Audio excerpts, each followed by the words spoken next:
ఓం శాంతి. ఈరోజు Murali date 19th January 2026. బాబా చెప్తున్నారు, మధురమైన పిల్లలు, బ్రాహ్మణులైన మేమే దేవతలుగా అవుతాము. బ్రాహ్మణులైన మాకే తండ్రి ద్వారా శ్రేష్ఠ మతము లభిస్తుందనే నశ మీకుండాలి. ప్రశ్న: నూతన రక్తం గలవారికి ఏ ఆసక్తి, ఏ మస్తీ ఉండాలి? జవాబు: పాత ఇనుప యుగంగా తయారైన ఈ ప్రపంచాన్ని నూతన బంగారు యుగంగా తయారు చేయాలని, పాత దానిని కొత్తదిగా తయారు చేయాలనే ఆసక్తి, అభిరుచి ఉండాలి. కన్యల్ది నూతన రక్తం కనుక వారు తమ తోటివారిని ఉద్ధరించాలి. నశ స్థిరంగా ఉండాలి. ఉపన్యసించినప్పుడు కూడా చాలా ఉత్సాహంగా ఉండాలి. పాట: రాత్రి ప్రయాణికుడా అలసిపోకు. ఓం శాంతి. పిల్లలు ఈ పాటను అర్థం చేసుకున్నారు. ఇప్పుడు భక్తి మార్గపు గాఢ అంధకారం రాత్రి పూర్తి అవుతూ ఉంది. ఇప్పుడు మనకు కిరీటం లభించబోతుందని పిల్లలకు తెలుసు. ఇక్కడ కూర్చుని ఉన్నారు. మన లక్ష్యము మనుషుల నుండి దేవతలుగా అవటం. స్వయాన్ని గేదెగా భావిస్తే అదే రూపం వస్తుందని సన్యాసులు భావిస్తారు. అది భక్తి మార్గంలోని ఉదాహరణము. అలాగే రాముడు వానర సైన్యం తీసుకున్నారని మరొక ఉదాహరణను ఇస్తారు. మీరు ఇక్కడ కూర్చుని ఉన్నారు. డబల్ కిరీటదారులైన దేవీ దేవతలుగా అవుతామని మీకు తెలుసు. పాఠశాలలో చదువుతున్నప్పుడు నేను ఈ చదువు ద్వారా డాక్టర్గా అవుతాను, ఇంజనీర్గా అవుతానని అంటారు. మీరు ఈ చదువు ద్వారా మనం దేవీ దేవతలుగా అవుతామని భావిస్తారు. ఈ శరీరం వదిలేస్తే మన శిరస్సుపై కిరీటం ఉంటుంది. ఇది చాలా మురికి చీచి ప్రపంచం కదా. నూతన ప్రపంచం ఫస్ట్ క్లాస్గా ఉంటుంది. పాత ప్రపంచం పూర్తి థర్డ్ క్లాస్ ప్రపంచం. ఇది సమాప్తం అవ్వనున్నది. నూతన ప్రపంచానికి అధిపతులుగా చేసేవారు తప్పకుండా విశ్వరచయితగానే ఉంటారు. ఇతరులెవరూ ఈ చదువును చదివించలేరు. శివబాబాయే మనల్ని చదివించి నేర్పిస్తారు. తండ్రి తెలిపిస్తున్నారు, మీరు పూర్తి ఆత్మాభిమానులుగా అయితే ఇంకేమీ అవసరం లేదు. మీరు బ్రాహ్మణులుగా అయ్యే ఉన్నారు. మనం దేవతలుగా తయారవుతున్నామని మీకు తెలుసు. దేవతలు చాలా పవిత్రంగా ఉండేవారు. ఇచ్చటి మనుషులు ఎంత పతితంగా ఉన్నారు. ముఖం మనుషులదే అయినా వ్యక్తిత్వం ఎలా ఉందో చూడండి. దేవతల పూజారులు కూడా వారి ముందుకెళ్ళి, మీరు సర్వగుణ సంపన్నులు, 16 కళ సంపూర్ణులు, మేము వికారులము, పాపులము అని పాడతారు. ముఖమేమో వారిది కూడా మనుషులదే, కానీ వారి ముందుకెళ్ళి వారి మహిమను పాడతారు. స్వయాన్ని పాపులము, వికారులమని చెప్పుకుంటారు. మాలో ఏ గుణాలు లేవని అంటారు. వారు కూడా మనుషులే. ఇప్పుడు మనం పరివర్తనై దేవతలుగా అవుతామని మీకు తెలుసు.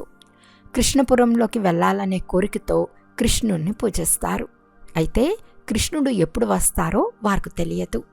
భగవంతుడు వచ్చి భక్తికి ఫలంనిస్తారని భక్తి చేస్తూ ఉంటారు. మొట్టమొదట మనల్ని చదివించేదెవరో మీకు నిశ్చయం ఉండాలి. ఇది శ్రీ శ్రీ శివబాబా గారి మతము. శివబాబా మీకు శ్రీమతంను ఇస్తున్నారు. ఈ విషయాలు ఎవరికి తెలియవో వారు శ్రేష్టంగా ఎలా అవ్వగలరు? ఇంతమంది బ్రాహ్మణులు శ్రీ శ్రీ శివబాబా మతంను అనుసరిస్తున్నారు. పరమాత్మ మతం శ్రేష్టంగా తయారు చేస్తుంది. ఎవరి అదృష్టంలో ఉంటే వారి బుద్ధిలో కూర్చుంటుంది. లేకుంటే కొంచెం కూడా అర్థం కాదు. అర్థం చేసుకున్నప్పుడు సంతోషించి సహాయం చేయటం ప్రారంభిస్తారు. వీరు ఎవరో చాలామందికి తెలియదు. అందుకే బాబా ఎవరితోనూ కలవరు. వారు ఇంకా వారి మతంను ఇవ్వటం ప్రారంభిస్తారు. శ్రీమతం అంటే తెలియనందున వారికి కూడా తమ మతంనివ్వటం ప్రారంభిస్తారు. ఇప్పుడు వారు పిల్లలైన మిమ్మల్ని శ్రేష్టంగా తయారు చేసేందుకు వచ్చారు. 5000 సంవత్సరాల క్రితం వలె తండ్రి వచ్చి మనతో కలుసుకున్నారని పిల్లలకు తెలుసు. ఎవరికి తెలియదో వారు ఈ విధంగా 5000 సంవత్సరాల క్రితం వలె అని జవాబు చెప్పలేరు. పిల్లలకు ఈ చదువు అంటే చాలా నశ ఉండాలి. ఇది చాలా ఉన్నతమైన చదువు. మాయ కూడా చాలా విరోధం చేస్తుంది. మనము చదివే చదువు ద్వారా మన తలలపై డబుల్ కిరీటాలు వస్తాయని మీకు తెలుసు. భవిష్యత్తులో జన్మాంతరాలు డబుల్ కిరీటదారులుగా అవుతారు. కనుక అందుకై అటువంటి పురుషార్థం పూర్తిగా చేయాలి కదా. దీనిని రాజయోగమని అంటారు. ఎంత విచిత్రం! బాబా ఎప్పుడు చెప్తూ ఉంటారు, లక్ష్మీనారాయణల మందిరానికి వెళ్ళండి, అక్కడి పూజారులకు కూడా మీరు అర్థం చేయించండి. ఈ లక్ష్మీనారాయణులకు ఈ పదవి ఎలా వచ్చిందో, వీరు విశ్వానికి యజమానులుగా ఎలా అయ్యారో పూజారులు కూడా ఎవరికైనా చెప్పగలగాలి. అలా చెప్పగలిగితే పూజారులకు కూడా గౌరవం లభిస్తుంది. ఈ లక్ష్మీనారాయణులకు ఈ రాజ్యం ఎలా లభించిందో మేము మీకు చెప్తామని పూజారులకు చెప్పండి. నేను నీకు రాజయోగం నేర్పించి రాజాది రాజుగా చేస్తానని గీతలో కూడా భగవాను వాచా ఉంది కదా. మీరు స్వర్గవాసులుగా అవుతారు కదా. కనుక మేమిలా అవుతామని పిల్లలకెంత నష ఉండాలి. ఇక్కడ భలే మీ చిత్రాన్ని, మీ రాజ్య చిత్రాన్ని కూడా ఫోటో తీయించుకోండి. కింద మీ ఫోటో, పైన మీ రాజ్యం యొక్క చిత్రం ఉండాలి.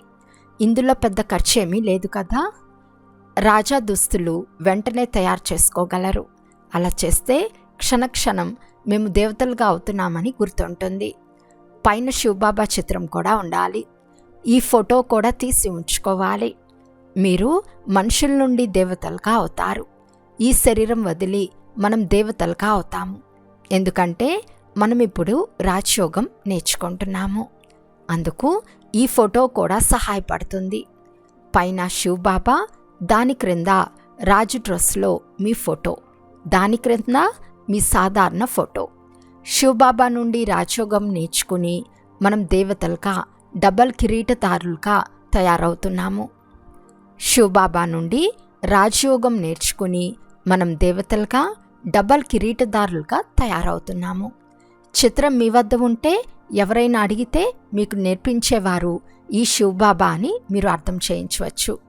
ఫోటో చూస్తూనే పిల్లలకు నష ఎక్కుతుంది. దుకాణంలో కూడా ఈ ఫోటో ఉంచుకోండి. భక్తి మార్గంలో బ్రహ్మ బాబా నారాయణ చిత్రాన్ని జేబులో కూడా ఉంచుకునేవారు. మీరు కూడా మీ ఫోటో మీ వద్ద ఉంచుకుంటే మనం దేవీ దేవతలుగా అవుతున్నామని మీకు గుర్తుంటుంది. తండ్రిని స్మృతి చేసే ఉపాయాలు వెతకాలి. తండ్రిని మర్చిపోవటం వల్లనే క్రింద పడిపోతారు. వికారాలకు వశమైతే సిగ్గుపడతారు. ఇప్పుడిక మనం దేవతలుగా అవ్వలేమని హార్ట్ ఫెయిల్ అయిపోతారు, అనగా చదువునే వదిలేస్తారు. ఇప్పుడు మనం దేవతలుగా ఎలా అవుతాము? వికారాలకు వశమై క్రింద పడిపోయిన వారి ఫోటోలు తీసేయమని బాబా చెప్తారు. మీరు స్వర్గంలోకి వెళ్లేందుకు అర్హత కోల్పోయారు.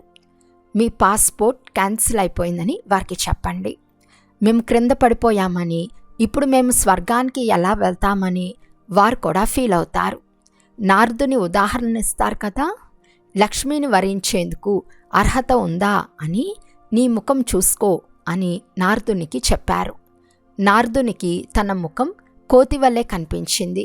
అలాగే మనుషులకు కూడా మాలో వికారం ఉంటే మేము శ్రీనారాయణుని లేక శ్రీలక్ష్మిని ఎలా వరించాలి అని సిగ్గుగా ఉంటుంది. బాబా యుక్తులన్నీ తెలిపిస్తారు. అయితే ఎవరికైనా విశ్వాసం ఉంటే కదా. వికారాల నష కలిగినప్పుడు ఈ విధంగా ఉంటే మేము రాజాది రాజులుగా, డబల్ కిరీటదారులుగా అవ్వలేమని వారికి అర్థమవుతుంది. పురుషార్థమైతే చేయాలి కదా. ఇటువంటి యుక్తులను రచించి అలా వారికి తెలపమని బాబా చెప్తున్నారు. ఇప్పుడు రాజ్యస్థాపన జరుగుతున్నది. వినాశనం చాలా సమీపంగా ఉంది. రోజురోజుకు తుఫాను తీవ్రమవుతుంది. బాంబులు మొదలైనవి కూడా తయారవుతున్నాయి. మరి ఈ చదువు భవిష్యత్తులో ఉన్నత పదవి పొందేందుకు చదువుకుంటున్నారు. మీరు ఒక్కసారి మాత్రమే పతితుల నుండి పావనంగా అవుతారు. మేము నరకంలో ఉన్నామని మనుషులకు అర్థమవుతూ, ఎందుకంటే రాతి బుద్ధి కలవారిగా ఉన్నారు. ఇప్పుడు మీరు పారస్ బుద్ధి కలవారిగా అవుతున్నారు. అదృష్టంలో ఉంటే ఈ విషయాలు వెంటనే అర్థం చేసుకుంటారు. లేకుంటే మీరు ఎంత తల బాదుకున్నా వారి బుద్ధిలో కూర్చోదు. తండ్రిని గురించి తెలియని వారు నాస్తికులు, అనగా అనాథులు. కనుక వారిని సనాతులుగా చేయాలి కదా. అందరూ శివబాబా పిల్లలే. ఎవరికి జ్ఞానం ఉంటుందో వారు తమ పిల్లలను వికారాల నుండి రక్షిస్తూ ఉంటారు. అజ్ఞానులు వారి పిల్లలను కూడా తమ వలె వికారాలలో పడేస్తూ ఉంటారు. ఇక్కడ వికారాల నుండి రక్షింపబడతారు. మొదట కన్యలను రక్షించాలి. తల్లిదండ్రులు తమ పిల్లలను వికారాలలో పడేస్తూ ఉంటారు. ఇది భ్రష్టాచార ప్రపంచమని మీకు తెలుసు. శ్రేష్టాచార ప్రపంచం కావాలని కోరుకుంటారు. భగవాను వాచ, అందరూ భ్రష్టాచారులైనప్పుడు నేను వారిని శ్రేష్టాచారులుగా చేసేందుకు వస్తాను, అందరినీ ఉద్ధరిస్తాను. గీతలో కూడా సాధు సత్పురుషులు మొదలైన వారందరినీ ఉద్ధరించేందుకు నేను వస్తానని రాయబడి ఉంది. ఒక్క భగవంతుడే అందరికీ తండ్రి. వారు వచ్చి అందరినీ ఉద్ధరిస్తారు. ఇప్పుడు మీరు మనుషులు ఎంత రాతిబుద్ధి గలవారిగా అవుతారో అని ఆశ్చర్యపడతారు. ఈ సమయంలో గొప్ప గొప్ప వారికి గీతా భగవానుడు శివుడని తెలిస్తే ఏం జరుగుతుందో తెలియదు. హాహాకారాలు అవుతాయి. కానీ ఇంకా ఆలస్యం ఉంది. లేకుంటే అందరి స్థానాలు ఒక్కసారిగా కదిలిపోతాయి. చాలామంది సింహాసనాలు కదిలిపోతాయి కదా. యుద్ధం మొదలైనప్పుడు వీరి ఆసనాలు కదులుతాయి, ఇంకా పడిపోతాయని తెలుస్తుంది. ఇప్పుడే కదిలితే చాలా గొడవలు, ఆందోళనలు జరుగుతాయి. పోను పోను ఎక్కువగా జరుగుతాయి. పతిత పావన్లు స్వయం సర్వుల సద్గతి దాత చెప్తున్నారు. బ్రహ్మ శరీరం ద్వారా స్థాపన చేస్తున్నాను. సర్వులకు సద్గతి అనగా అందర్నీ ఉద్ధరిస్తున్నాను. భగవాను వాచ, ఇది పతిత ప్రపంచం. వీరందరినీ నేను ఉద్ధరించాలి. ఇప్పుడందరూ పతితులుగా ఉన్నారు. పతితులు ఎవరినైనా పావనంగా ఎలా చేయగలరు? మొదట స్వయం పావనంగా అయ్యి తర్వాత వారి అనుచరులను పావనంగా చేయాలి. ఉపన్యసించినప్పుడు చాలా నష ఉండాలి. కన్యల్ది కొత్త రక్తం. మీరు పాత నుండి కొత్తదిగా చేస్తున్నారు. మీ ఆత్మ ఏదైతే పాత ఇనుప యుగవాసిగా అయిపోయిందో ఇప్పుడు నూతన బంగారు యుగవాసిగా అవుతుంది. మల్లం వదులుతూ ఉంటుంది. కనుక పిల్లలకు చాలా ఉత్సాహం, ఆసక్తి ఉండాలి. నషా స్థిరంగా ఉంచుకోవాలి. మీతోటి వారిని ఉద్ధరించాలి. గురుమాత అని గాయనం కూడా ఉంది. తల్లి గురువుగా ఎప్పుడవుతుందో ఇప్పుడు మీరు అర్థం చేసుకున్నారు. జగదాంబానే మళ్ళీ రాజరాజేశ్వరిగా అవుతుంది. అక్కడ గురువులు ఎవ్వరూ ఉండరు. గురువుల పరంపర ఇప్పుడే నడుస్తుంది. తండ్రి వచ్చి మాతలపై జ్ఞాన కలశంను ఉంచుతారు. ప్రారంభం నుండి ఇలాగే జరుగుతుంది. సెంటర్లో కూడా బ్రహ్మకుమారీలు కావాలని అంటారు. మీరే నడుపుకోండి అని బాబా విద్యార్థులకు చెప్తారు. ధైర్యం లేదా అని అడుగుతారు. లేదని చెప్పరు, కానీ టీచర్ కావాలి బాబా అని అంటారు. ఇది కూడా మంచిదే. వారిని గౌరవిస్తారు. ఈ రోజుల్లో పరస్పర గౌరవం కూడా సరిగ్గా ఇవ్వరు. ఈరోజు ముఖ్యమంత్రిగా ఉంటారు, రేపటి రోజు చంపేస్తారు. స్థిరమైన సుఖం ఎవరికీ లేదు. పిల్లలైన మీకిప్పుడు స్థిరమైన రాజ్యభాగ్యం లభిస్తోంది. బాబా మీకు అనేక విధాలుగా అర్థం చేయిస్తున్నారు. స్వయాన్ని సదా హర్షితంగా ఉంచుకునేందుకు చాలా మంచి మంచి యుక్తులు తెలిపిస్తున్నారు. శుభభావన ఉంచాలి కదా. ఓహో, మేము ఈ లక్ష్మీనారాయణులుగా అవుతాము అని భావిస్తారు. కానీ భాగ్యంలో లేకుంటే పురుషార్థం ఏం చేస్తారు? బాబా ఏ పురుషార్థం చేయాలో తెలిపిస్తారు కదా. పురుషార్థం ఎప్పుడూ వ్యర్థం అవ్వదు, సదా సఫలమవుతుంది. రాజధాని ఎలాగైనా స్థాపన అయిపోతుంది. మహాభారత యుద్ధం ద్వారా వినాశనం కూడా జరిగి తీరాల్సిందే. పోను పోను మీలో ఫోర్స్ నిండే కొలిది వీరంతా వచ్చేస్తారు. ఇప్పుడు ఎంత చెప్పినా అర్థం చేసుకోరు. తర్వాత వారి రాజ్యమే ఎగిరిపోతుంది. ఎంతమంది గురువులున్నారు? ఏదో ఒక గురువుకు శిష్యుడు కానీ మానవుడు ఒక్కరు కూడా లేరు. ఇక్కడ మీకు సద్గతినిచ్చే సద్గురువు లభించారు. చిత్రాలు చాలా బాగున్నాయి. చిత్రాలు చూపి ఇది సద్గతి అనగా సుఖధామము, ఇది ముక్తిధామము అని అర్థం చేయించాలి. ఆత్మలైన మనమంతా నిర్వాణధామంలో ఉండేవారమని బుద్ధి కూడా చెప్తుంది. అక్కడి నుండి ఈ శబ్ద ప్రపంచంలోకి వస్తాము. మనము అక్కడి నివాసులము. ఈ డ్రామా అంతా భారతదేశంపై తయారు చేయబడి ఉంది. ఇక్కడ శివ జయంతి కూడా జరుపుకుంటారు. నేను ఇప్పుడు వచ్చాను, కల్పం తర్వాత మరలా వస్తానని తండ్రి చెప్తున్నారు. ప్రతి 5000 సంవత్సరాల తర్వాత తండ్రి వస్తూనే స్వర్గం తయారవుతుంది. క్రీస్తు పూర్వం ఇన్ని సంవత్సరాల ముందు స్వర్గం ఉండేదని చెప్తారు. ఆ స్వర్గం ఇప్పుడు లేదు, మళ్ళీ తయారవుతుంది. కనుక నరకవాసుల వినాశనం, స్వర్గవాసుల స్థాపన తప్పకుండా జరగాలి. ఇప్పుడు మీరు స్వర్గవాసులుగా అవుతున్నారు. నరకవాసులందరూ వినాశనం అవుతారు. ఇంకా లక్షల సంవత్సరాలున్నాయని వారు భావిస్తారు. పిల్లలు పెద్దవారిగా అయ్యారు, వారి వివాహం చేయాలి అని మీరనరు. కొడుకు మీ సలహాను అనుసరించకపోతే, స్వర్గవాసిగా అవ్వకుంటే ఏం చేయాలి అని బాబా నుండి శ్రీమతం తీసుకోవాలి. ఆజ్ఞాకారులుగా లేకుంటే వారి దారిలో వారిని పోనివ్వండి అని తండ్రి చెప్తున్నారు. ఇందులో పక్కా నిర్మోహులుగా అవ్వాలి. అచ్చా, మధురాతి మధురమైన అపురూపమైన పిల్లలకు మాతాపిత బాప్దాదాల ప్రియ స్మృతులు మరియు గుడ్ మార్నింగ్. ఆత్మిక పిల్లలకు ఆత్మిక తండ్రి నమస్తే. ఆత్మిక తండ్రికి ఆత్మిక పిల్లల యొక్క ప్రియ స్మృతులు మరియు నమస్తే నమస్తే నమస్తే. ధారణ కొరకు ముఖ్య సారము. ఫస్ట్ పాయింట్, శ్రీ శ్రీ శివబాబా గారి శ్రేష్ఠ మతంను అనుసరించి స్వయాన్ని శ్రేష్టంగా తయారు చేసుకోవాలి. శ్రీమతంలో మన్మతం మిక్స్ చేయరాదు. ఈశ్వర్య చదువును చదువుకుంటున్నాను అనే నశ ఉండాలి. సెకండ్ పాయింట్, తోటివారి కళ్యాణం కొరకు యుక్తులు రచించాలి. అందరి పట్ల శుభభావన ఉంచి ఒకరికొకరు సత్యమైన గౌరవం ఇవ్వాలి, పై గౌరవం కాదు. ఈరోజు వరదానము. నిరంతరం తండ్రి తోడు యొక్క అనుభూతి ద్వారా ప్రతి సెకండ్, ప్రతి సంకల్పంలో సహయోగిగా అయ్యే సహజ యోగి భవ. ఎలాగైతే పాత్ర ఉన్నంత వరకు శరీరం మరియు ఆత్మ వేరుగా అవ్వలేవో, అలా తండ్రి యొక్క స్మృతి బుద్ధి నుండి వేరుగా అవ్వరాదు.